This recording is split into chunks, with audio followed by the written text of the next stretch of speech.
10 साल का संघर्ष के बाद आज आप विधायक बनी हैं, क्या कहना चाहिए? ये संघर्ष मेरे बोकारो के परिवार का था और जो ये जीत भी हुई है हमारे बोकारो परिवार का है। तो निश्चित तौर पर पूरा जो परिवार है बोकारो का, चास बोकारो परिवार, आज हम लोग खुश हैं कि जिस चीज़ के लिए, बदलाव के लिए हम लोग चाहते थे कि हमारे बोकारो में एक बेहतर बदलाव हो, विकास हो, तो निश्चित तौर पर उसके लिए हम लोग आगे बढ़ रहे हैं।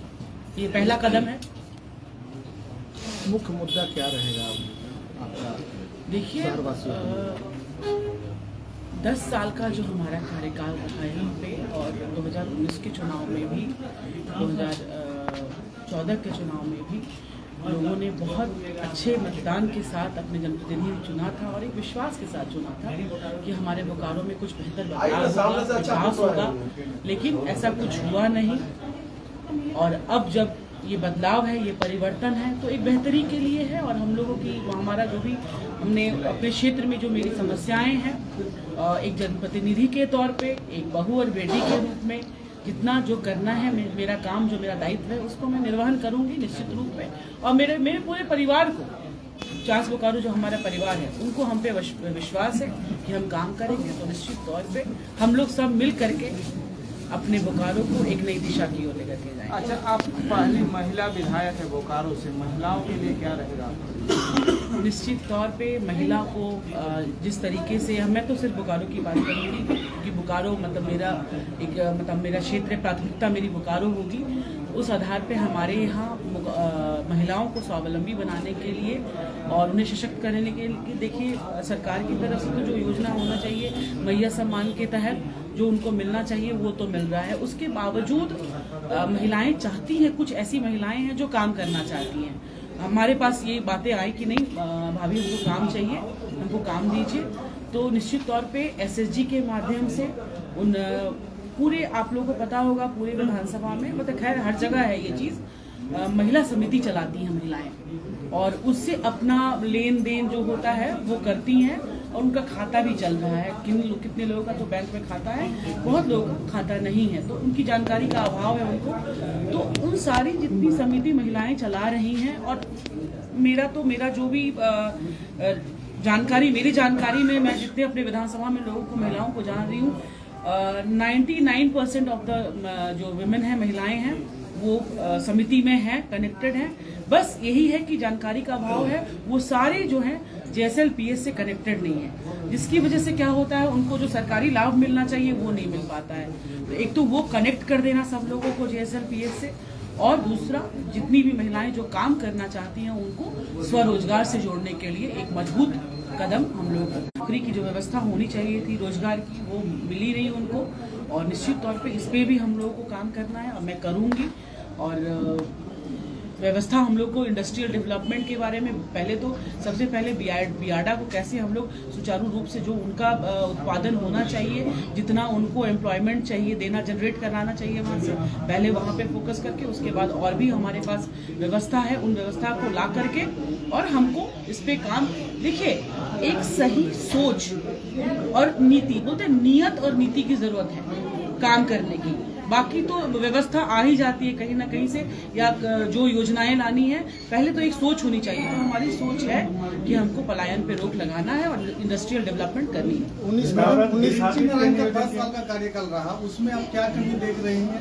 अगर आप होती तो क्या बेहतर करती? देखिए, कमी मैं अकेले की नहीं कि मैं बोल दूं कि ये कमी है, वो कमी है। कमी यहाँ के लोगों ने देखा। बोकारो की जो जनता थी, चास बोकारो की जनता जो त्राही माम कर रही थी, आज बूंद बूंद पानी के लिए बोकारो तरस रहा था, ये किसकी जवाबदेही थी? ये एक जनप्रतिनिधि का काम था कि हमारे लोग पानी पी रहे हैं कि नहीं, महिलाएं 2-2, 3-3 किलोमीटर चल के पानी लेकर के आ रही हैं, ये किसकी कुव्यवस्था थी? इसका जिम्मेदार कौन था? तो निश्चित तौर पे ये जो यहाँ के लोग हैं, वो तड़प रहे थे, वो त्राही माम कर रहे थे कि एक कैसा जनप्रतिनिधि मिला है जो बस उनके, आप बातों को भी तो आप वो कीजिए, कोट कीजिए कि वो जिस तरीके से कह रहे थे कि हमने विकास का जाल बिछा दिया है। विकास के जाल में क्या आपका जल नहीं था? विकास के जाल में क्या आपका था? वही रोड और पुल पुलिया, वो तो हर एक जगह बन रहा है। कहाँ नहीं बन रहा है? वो सरकारी योजना है। सरकारी योजना में और भी सारी चीजें थी, व्यवस्था थी, पानी था, शिक्षा था, पलायन को रोकना, इंडस्ट्रियल डेवलपमेंट था, उस पर थोड़ा कुछ काम कर लेते। तो ये चीजें होनी चाहिए थी बोकारो में, नहीं हुआ। 19 गांव विस्थापन हाँ, पंचायत ये से मुद्दा वंचित। ये क्यों रहा? 10 साल तक आपने क्या किया? बहुत सारे देखिए सिस्टम की बातें करते हैं कि ये नहीं होगा, वो नहीं होगा। जहां चाहत होती है वहां हर चीज होता है। चाहत आपकी होनी चाहिए थी कि हाँ ये काम हो, बाधा अड़चन आएंगे ही आएंगे, लेकिन ये मुद्दा हमारा है और ये रहेगा। हमको इस पे लड़ने का ताकत हमारी होनी चाहिए थी कि नहीं, हमारी लड़ाई है, हम लड़ेंगे। और व्यवस्था की बात होनी चाहिए कि हमारी व्यवस्था, मान लीजिए ठीक है इतने साल जो भी कारण, वो अपना कारण दे रहे कि वो लड़ नहीं पाए, तो कम से कम वहाँ व्यवस्था तो होनी चाहिए थी। क्या व्यवस्था आप उन लोगों को दे पाए एक विधायक के तौर पे, प्रतिनिधि के तौर पे? मतलब 19 गांव जो विस्थापित हैं उनको उनका मान सम्मान मिलने वाला। बिल्कुल, ये अधिकार है उनका, ये अधिकार है। और ये हर जनप्रतिनिधि, मैं सिर्फ यही की बात नहीं है, हर एक आप एक सोच आप देखिए कि जो भी लोग परेशानी में हैं और आप एक जनप्रतिनिधि हैं, निश्चित तौर पे हम लोगों को कहीं से भी कुछ भी करके इस पे एक सामंजस्य बना करके कैसे होगा, रास्ता तो निकालना जनप्रतिनिधि का काम है। सारे लोग बैठेंगे, बात करेंगे। अच्छा, का भी बात आपने कही थी। बिल्कुल, अभी भी हम उस पर अटल है। मेरे संकल्प पत्र में जितनी बातें हैं मैं उस पर भी अभी भी अटल हूँ और आगे भी अटल रहूंगी, चाहे इसके लिए जो भी करना पड़े। मेरा काम है अपने लोगों को न्याय देना, उनके साथ खड़े रहना, हम उनके साथ खड़े हैं। अब क्या लगता है बोकारो के लोगों का जो एयरपोर्ट का सपना है श्वेता जी के आने से, अब क्या वहाँ से हवाई जहाज की उड़ान शुरू हो जाएगी? बिल्कुल उड़ाएंगे। विधायक जी तो बराबर बोलते रहे। अरे विधायक जी का फिर बात आप फिर उठा रहे हैं आप। विधायक जी की बात क्या कर रहे हैं आप? पूर्व विधायक जी की बात सुनिए। उनका प्राइवेट हॉस्पिटल खोलने के लिए उनको कोई क्लियरेंस की परेशानी नहीं हुई। यही गवर्नमेंट था, इसी गवर्नमेंट ने उनको प्राइवेट हॉस्पिटल खोलने के लिए सारी क्लियरेंस दे दी है, लेकिन ये क्या एयरपोर्ट के लिए नहीं दे पाए। तो ये तो अपनी अपनी सोच की और अपनी नीयत की बात है ना। आपकी नीयत क्या थी और नीति क्या थी?